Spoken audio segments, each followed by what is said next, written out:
Mathematics class 10 के नए session के साथ एक्सरसाइज 21.1 हम कर रहे हैं। पार्शियल फ्रैक्शन में 21 है हमारी क्लास 10 का मैथ्स का। इसके अंदर हमें फ्रैक्शन को पार्शियल फ्रैक्शन में तोड़ना है और हम ये अभी पहली एक्सरसाइज कर रहे हैं इसके अंदर। और इसके अंदर हम वो एक्सरसाइज कर रहे हैं जिसके अंदर हमने ये लिखा था कि जो हमारे पास डिनोमिनेटर था वो डिनोमिनेटर की जो डिग्री थी वो यूनिट डिग्री से बड़ी थी और वो एक प्रॉपर फ्रैक्शन थी, हम उसको कर रहे थे। और यहाँ पर आप देख सकते हैं कि हमारे पास एक इक्वेशन आई है, एक एक्सप्रेशन आई हुई है।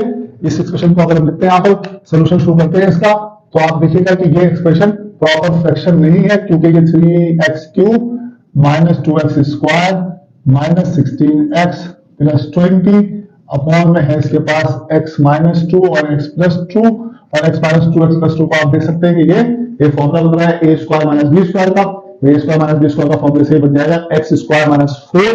तो यहाँ पर ये जो सूत्र बन रही है आपके पास ये हो रहा है 3x cube minus 2x square minus 16x plus 20 upon में x स्क्वायर माइनस 4 है। अब आप देखिएगा कि प्रॉपर फ्रैक्शन के अंदर ये बात हमने बताई थी आपको कि प्रॉपर फ्रैक्शन के अंदर हमेशा जो डिनोमिनेटर की डिग्री होती है वो न्यूमरेटर से बड़ी होती है। डिनोमिनेटर की डिग्री न्यूमरेटर की डिग्री से बड़ी होती है, लेकिन यहाँ पर न्यूमरेटर की डिग्री बड़ी है, डिनोमिनेटर की छोटी है। इसका मतलब ये प्रॉपर फ्रैक्शन नहीं है। इसका मतलब ये प्रॉपर फ्रैक्शन नहीं है, बल्कि इम्प्रॉपर फ्रैक्शन है। तो इम्प्रॉपर फ्रैक्शन को हम प्रॉपर फ्रैक्शन में कन्वर्ट करने के लिए उसको डिवाइड करते हैं। डिवाइड करने के हमारे पास एक पार्ट उस फ्रैक्शन का निकल आता है जो कि होल पार्ट होता है। और कैसे निकलेगा कि हम क्या करेंगे, ये 3x क्यूब जो ऊपर वाली रकम है minus 2x square minus 16x plus 20 को डिवाइड कर लेंगे x स्क्वायर माइनस 4 से। अब यहां पर पहली रकम सेम नहीं है, वो 3x क्यूब है, वो x स्क्वायर है। तो x स्क्वायर को अगर मैं 3x से मल्टीप्लाई करूं, x स्क्वायर को अगर मैं 3x से मल्टीप्लाई करूं तो मेरे पास 3x क्यूब बन रहा है। 3x को मैंने x स्क्वायर से मल्टीप्लाई किया तो ये 3x क्यूब बन गया और फिर 3x को मैंने माइनस 4 से मल्टीप्लाई किया तो बन गया माइनस का 12x। x को x नीचे रख दिया, x क्यूब को x क्यूब के नीचे रख दिया और उसके बाद इसको सब्ट्रैक्ट करेंगे। यहां से इसको सब्ट्रैक्ट किया, ये माइनस का ये प्लस का ये कैंसिल हो गया, ये आ गया माइनस का 2x स्क्वायर, ये प्लस होने के बाद रहेगा माइनस का 4x प्लस 20 माइनस 16 प्लस 12 हो गए माइनस का 4x आ गया और माइनस का 4x के बाद आपके सामने प्लस का 20 एज इट इज आ गया। अब यहां पर आपके पास माइनस का 2x स्क्वायर है और यहां पर x स्क्वायर है। सिर्फ x स्क्वायर को अगर मैं माइनस 2 से मल्टीप्लाई करूं, माइनस 2 से अगर मैं मल्टीप्लाई करूं, माइनस 2 से अगर x स्क्वायर मल्टीप्लाई करूं तो ये माइनस 2x स्क्वायर हो जाएगा। पहले रकम मुझे बराबर करूं तो इस तरह से काम किया और जब मैं 2 को 4 से मल्टीप्लाई करूंगा तो माइनस माइनस प्लस होके ये 8 हो जाएगा। और मैंने उसको कांस्टेंट वैल्यू से देखा तो उसके साथ कोई वेरिएबल नहीं था। अगर वो x होगा तो x इक्वल ऊपर किया था काम, तो 2 को x में क्या करता है, x स्क्वायर होगा माइनस 2x को माइनस और माइनस माइनस प्लस करके 8 हो गया। सब्ट्रैक्ट करने के लिए इसको प्लस कर देंगे, इसको माइनस कर देंगे, ये कर लिया। यहां बचा माइनस 4x और ये बचा प्लस का 12। ये हमारे पास रिमाइंडर आ गया माइनस 4x अपॉन 12। ये हमारे पास आ गया होल नंबर 3x प्लस 2 और ये आ गया plus x square minus 4 denominator. यानी कि ये सूत्र है बन गई कि 3x माइनस 2 प्लस रिमाइंडर आया आपके पास ब्रैकेट में लिखेंगे माइनस 4, ब्रैकेट में इसलिए लिखा हूं कि माइनस की इसलिए इसको ब्रैकेट में रखा मैंने।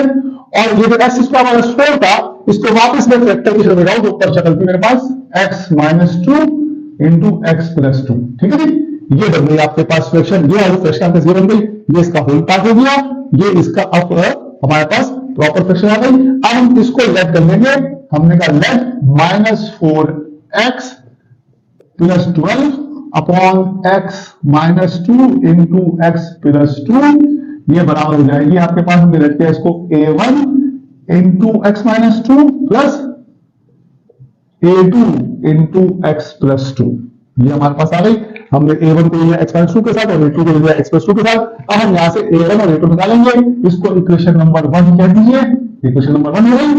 और उसके बाद यहां पर इसका एलसीएम निकालेंगे हम, जो आएगा माइनस का 4x प्लस का 12 नीचे अपॉन में x माइनस 2 और x प्लस 2 इक्वल्स टू यहाँ एलसीएम लेंगे x minus 2 into x plus 2 LCM लिया और यहां पर मेरे पास बचा a1 के साथ x प्लस 2 प्लस a2 के साथ x माइनस 2 बचेगा। x माइनस 2 ये मेरे पास हो गया।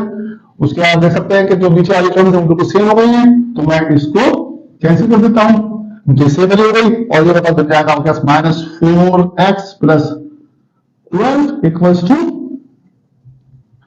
a1 into x plus 2 plus a2 into X minus 2, और इसको मैंने इक्वेशन नंबर 2 कह दिया। अब मैं x a1 को निकालने के लिए इस x को 0 करूंगा, यानी कि इस x को 2 करूंगा तो 0 हो जाएगी ब्रैकेट। जब 0 हो जाएगी तो ये a2 0 हो जाएगा, तो a1 निकल आएगा मेरे पास। मैं पुट कर रहा हूं, put x equals to 2 in equation 2, तो देखिए क्या हो जाएगा, minus 4 into 2 plus 12 equals to a1 into 2 plus 2 plus a2 into 2 minus 2, और ये हो जाएगा फिर माइनस का 8 प्लस का 12 equals to a1 into 4 plus a2 into 0, और फिर हो जाएगा आपके पास 4 इज इक्वल्स टू 4a1, या a1 is equals to 4 upon 4, और यहां से मेरे पास a1 की वैल्यू आ जाएगी, a1 इज इक्वल्स टू 1। ये मेरे पास a1 की वैल्यू आ गई 1 के बराबर।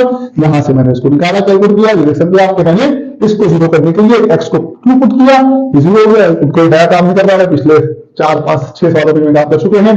अगेन अब उस a1 को 0 करने के लिए x की वैल्यू को माइनस 2 पुट कर देंगे, तो ये a1 0 हो जाएगा इस इक्वेशन के अंदर। तो हम यहां कहते हैं कि put x equals to minus 2 in equation 2। Equation 2 में x की हम वैल्यू को माइनस 2 पुट करेंगे तो जाएगा minus 4 into minus 2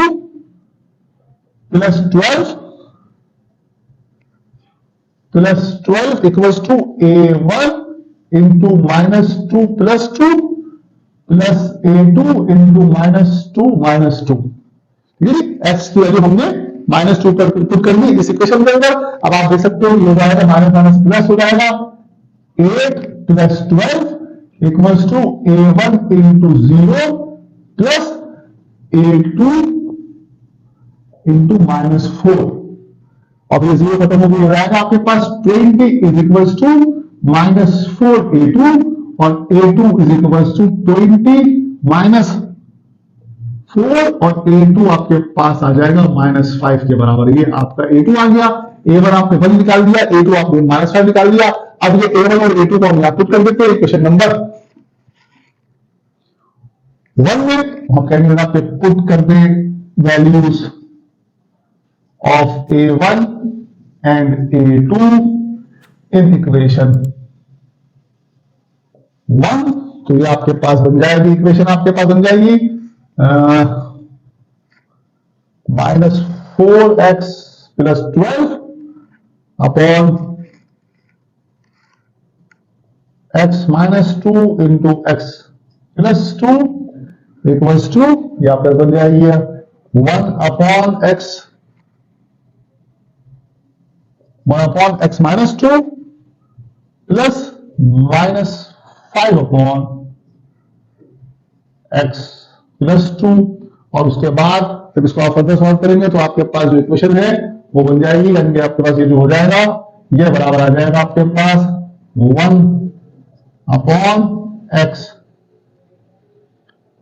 minus 2 plus minus minus हो जाएगा, माइनस 5 अपॉन x प्लस 2, ये आपके पास आ जाएगी minus 4x plus 12 upon x square minus 4 कर दिया मैंने इसको, ये रकम इसके बराबर हो गई। अब उसके बाद मैं इसके अंदर पुट कर दूंगा, तो मेरे पास जो आखिर में आंसर आ जाएगा वो होगा 3x माइनस 2